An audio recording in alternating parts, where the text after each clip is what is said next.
अस्सलाम वालेकुम। जो आज हमारा चैप्टर है डायूरेटिक्स। डायूरेटिक्स में ना हमारे पास टोटल 3 डायूरेटिक्स आते हैं। 3 टाइप्स होते हैं डायूरेटिक्स की। सबसे पहली आती है थायराइड डायूरेटिक्स, उसके बाद हमारे पास आते हैं लोब डायूरेटिक्स और तीसरी आती है पोटाशियम स्पेयरिंग डायूरेटिक्स। ठीक है। थायराइड और लोब के अंदर क्या होता है, पोटाशियम का लॉस बहुत ज़्यादा होता है, लेकिन जो पोटाशियम स्पेयरिंग होता है ना उसमें पोटाशियम का लॉस नहीं होता है। ठीक है। अब थायराइड जो हमारे सबसे पहला आता है ना थायराइड, ये सिंपल सा ये है कि ये हम एंटी हाइपरटेंसिव इफेक्ट्स प्रोड्यूस करवाता है। ठीक है। और इसके एलर्जिक रिएक्शन भी इतने प्रोड्यूस नहीं होते हैं। और इसको हम कहा जाता है लो सीलिंग डायूरेटिक्स, क्योंकि अगर हम इसकी डोज को भी ज़्यादा कर दें ना, जितनी मिनिमम देनी थी ना, अगर हम उससे ज़्यादा कर दें तब भी हमारे पास एडवर्स इफेक्ट्स नहीं प्रोड्यूस होते।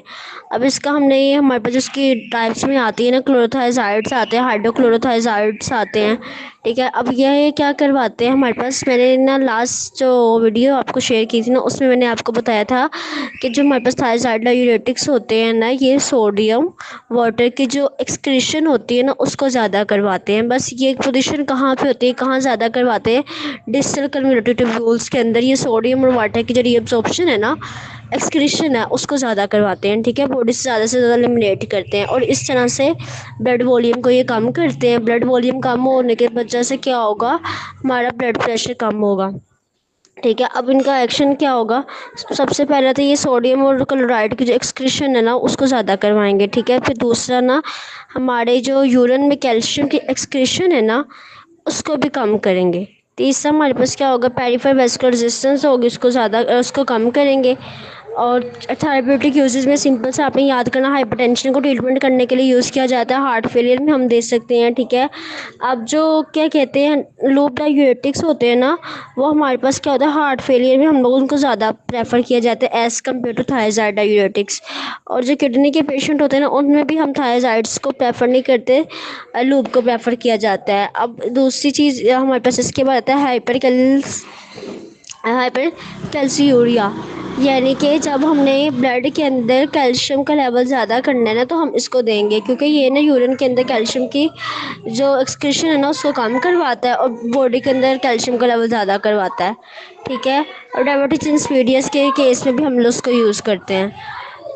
अब हमारे पास इसके एडवर्स इफेक्ट्स में आपने याद करना कि वो कैल्शियम का लॉस बहुत ज़्यादा होता है, यानी कि हाइपोकलीमिया करवाता है, मैग्नीशियम का लॉस बहुत ज़्यादा होता है, हाइपोमैग्नीशिया करवाता है, हाइपोनेट्रीमिया करवाता है, हाइपोयूरिसीमिया करवाता है, हाइपोवोलीमिया करवाता है, हाइपरकैल्सीमिया करवाता है, हाइपरग्लाइसीमिया करवाता है।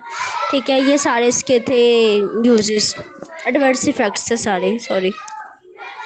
इसके बाद ना हमारे पास सेकंड जो आता है ना वो लोब डायूरेटिक्स है। इसमें हमारे पास फ्यूरोसामाइड्स आता है। ठीक है। ये इनका मैकेनिज्म ऑफ एक्शन आपने ना सिंपल सा ये याद करना है कि ना असेंडिंग लोब ऑफ फैनले में ना जो सोडियम वाटर की रिअब्जॉर्प्शन हो रही होती है ना उसको कम करते हैं। बस सिंपल सा ये याद करना है, असेंडिंग लोब ऑफ फैनले में जो सोडियम और वाटर की जो रिअब्जॉर्प्शन है ना उसको कम करते हैं। ठीक है। अब इसके ना लास्ट वाला था लो सीलिंग इफेक्ट, उसको कहा जाता है, लेकिन इसके अगर हम डोज के में कंसंट्रेशन में हम लोग अब वो करेंगे, थोड़ा चेंजेस करेंगे ना तो हमारे पास एडवर्स इफेक्ट्स प्रोड्यूस होंगे। ठीक है। अब इसके अलावा वो था यूरिन के अंदर कैल्शियम का जो लेवल होता है, एक्सक्रीशन होती है, वो कम करवा रहा है, लेकिन ये यूरिन के अंदर कैल्शियम की जो एक्सक्रीशन होती है ना उसको ज़्यादा करवाता है। ये वेजोडाइलेशन भी करवाता है। थेरेप्यूटिक यूजेस में ना आप इसको हम लोग एडिमा के ट्रीटमेंट में इसको यूज़ किया जाता है। ठीक है। हाइपरकैल्सीमिया में यूज़ किया जाता है, हाइपरकलीमिया में यूज़ किया जाता है। ठीक है। अब हमारे पास क्या होता है, इसके इफेक्ट्स में क्या होता है, हाइपोवोलीमिया करवाता है, हाइपोकलीमिया करवाता है, हाइपोमैग्नीशियमिया करवाता है, ऑटोटॉक्सिसिटी करवाता है। ठीक है। इसके बाद हाइपर यूरिसीमिया करवाता है। रिवर्स इफेक्ट्स आप सेम लिख सकते हैं। और पोटाशियम स्पेयरिंग डायूरेटिक्स है ना, पोटाशियम स्पेयरिंग डायूरेटिक्स में ना सिंपल सा ये ना कलेक्टिंग ट्यूब्यूल्स ऑफ हैंडले में ना क्या करवाता है, सोडियम की रीअब्जॉर्प्शन होती है ना उसको कम करवाता है। ठीक है। और जो पोटाशियम की एक्सक्रीशन है ना उसको भी कम करवाता है। और ना ये मतलब इसका सिंपल सा मैकेनिज्म ऑफ एक्शन ये याद कर लें, जो एल्डोस्टेरोन है ना बेसिकली उसका एंटागोनिस्ट के तौर पे काम करता है, एल्डोस्टेरोन को ही इनहिबिट कर देता है, जिसकी वजह से क्या होता है, सोडियम और जो वाटर की रिएब्जॉर्प्शन करवाते हैं ना एल्डोस्टेरोन, वो नहीं होती, रिटेंशन जो होती है वो नहीं होती है, जिसकी वजह से हमारी बॉडी में सोडियम और वाटर की जो लेवल होता है वो कम होता है, उनका लेवल कम होगा तो ब्लड वॉल्यूम कम होगा, ब्लड वॉल्यूम कम होगा तो हमारे पास इस तरह से ब्लड प्रेशर कम होगा। ठीक है, ये मैकेनिज्म ऑफ एक्शन था इसका सिंपल सा।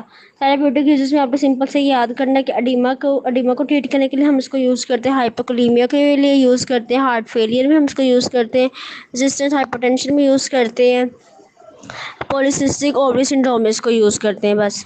एडवर्स इफेक्ट्स में वही सारे सेम ही लिखने हैं आपने, लेकिन इसमें दो और एडिशन कर ले, हाइपरकलीमिया हो सकती है यानी कि बहुत ज़्यादा पोटाशियम के लेवल हो सकते हैं बॉडी में, और गायनोमस्टीशिया होता है।